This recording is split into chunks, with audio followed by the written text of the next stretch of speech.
Season 4 of Welcome to Plathville has come to a close. During the season finale, Mariah correctly points out that Olivia and Kim are very similar, and maybe that could be why Olivia has such a problem with Kim. And then Olivia drops a bombshell that Kim used to steal money from Ethan. And that's part of the reason why she has such a beef with Kim. You guys, we have so much to talk about.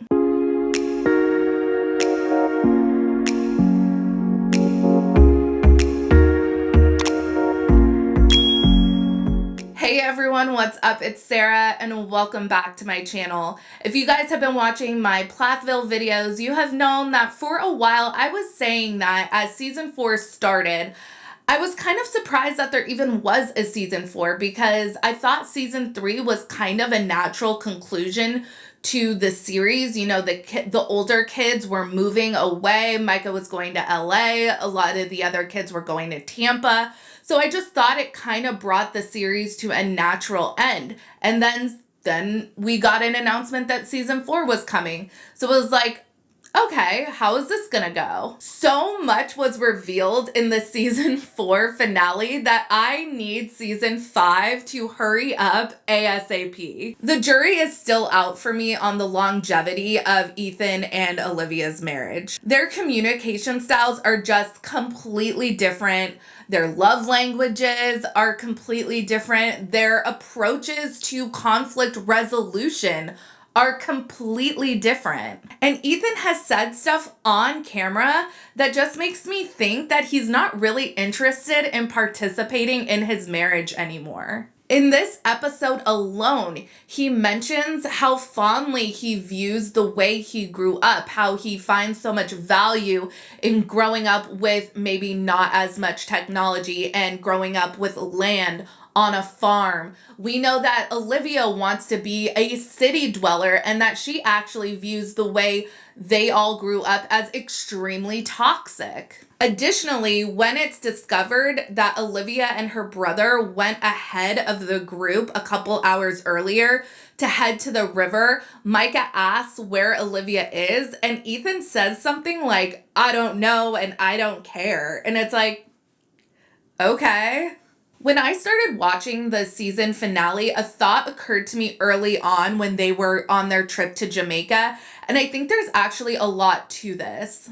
I think Olivia is misdirecting a lot of her childhood trauma at Kim, when in fact it's Olivia's own biological family that has done her the most harm. A lot of the Plath kids want a relationship with Kim. In fact, it seems like the kids that have the biggest problem with Kim at this point is Lydia, rightfully so, and Amber. Now, you guys know if you've watched my Plathville videos, I have a lot of problems with Kim. I am not handing out any Mother of the Year awards to her, but I really feel like Olivia's biggest hurt, her biggest emotional scars have come from her own mother. And I think what we see play out on the show is a lot of misguided resentment. But first, let's talk about this bombshell that Olivia drops when describing her early relationship with Kim. I think what changed is when I started to realize that I was just being used.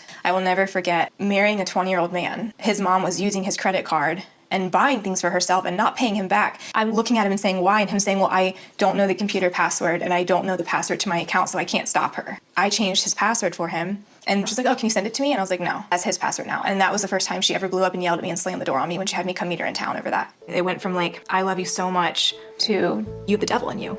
Okay, I'm sorry, what? She would use Ethan's credit cards and not pay him back, Ethan being a 20-year-old, and Ethan didn't even have the passwords to his own accounts. And of course, Olivia, being his wife, was like, what the fuck? This is not okay. She changed the passwords, and then when Kim wanted those passwords, she was like, no. And this is what apparently was the catalyst for Kim alleging that Olivia was filled with evil spirits. This is some next level mind fuckery and gaslighting. I know we say that the term gaslighting gets used all too frequently now for things that maybe shouldn't be considered actual gaslighting, but this This is for real gaslighting. Kimberly, why would you think it's okay to take your son's money, but not okay for him to have internet access? Are you afraid that he's gonna Google, is it normal to bankroll my mom's lifestyle? And forget predatory lending. Who knew Ethan's biggest financial threat was his own mother? I know that Olivia is catching a lot of flack this season, and to an extent, I think rightfully so. I mean, I never endorse harassing cast members or anything like that, but I get why viewers are critical of Olivia this season.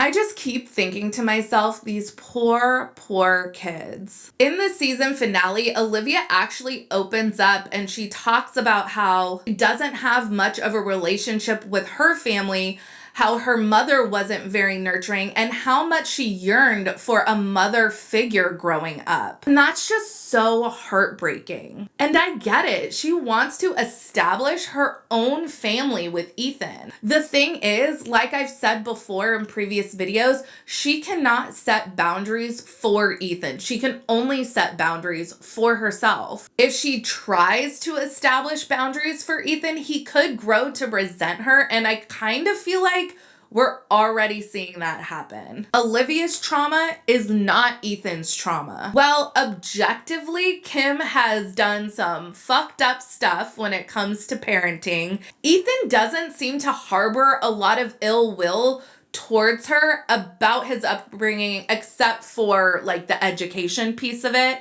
His big gripes with his parents and what led to the most tension was their disapproval, and especially Kim's disapproval of Olivia. That is really what caused the rift in the relationship. And it leads me to wonder if Ethan never met Olivia or never married Olivia, I wonder what his relationship would be like with his parents, and especially his mom. In the meetup with Kim, Ethan laments how he grew up pretty much caused him to attach to the first non-family member that he ever met. I think an accurate way to describe Ethan and Olivia's early courtship would be trauma bonding. And while I think viewers absolutely have valid criticisms of Olivia in the past several episodes, it still irritates me the way Ethan, Mariah, and Micah came at her. I don't think any of them are unaware of just how polarizing Kim is,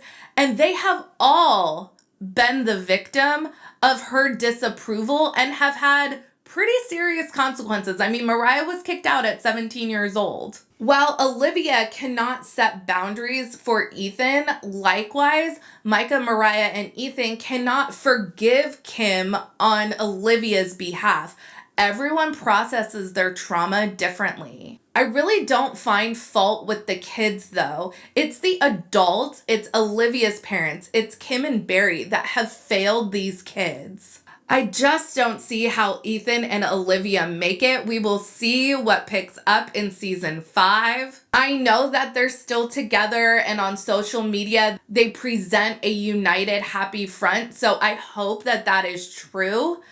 But what we see on the show, it just really makes me think they are up against some really big odds to make their relationship work. What did you guys think of season 4 of Welcome to Plathville? For me personally, I am anxiously awaiting season 5. I feel like for a long time, the relationship, especially between Olivia and Kim, has been talked about in such vague terms. Now we're actually getting details, and it is like, holy shit! So I will be interested to see what else is disclosed in season 5. And I wonder if Ethan knew that Olivia was going to be talking about that and what his reaction is going to be with finding out that Olivia talked about that on the show. Let me know what you guys think down in the comments. Make sure you like this video, subscribe to my channel, follow me on Instagram and Twitter at Reality Squad, and I'll catch you guys in the next video. Take care. Have a good one. Much love.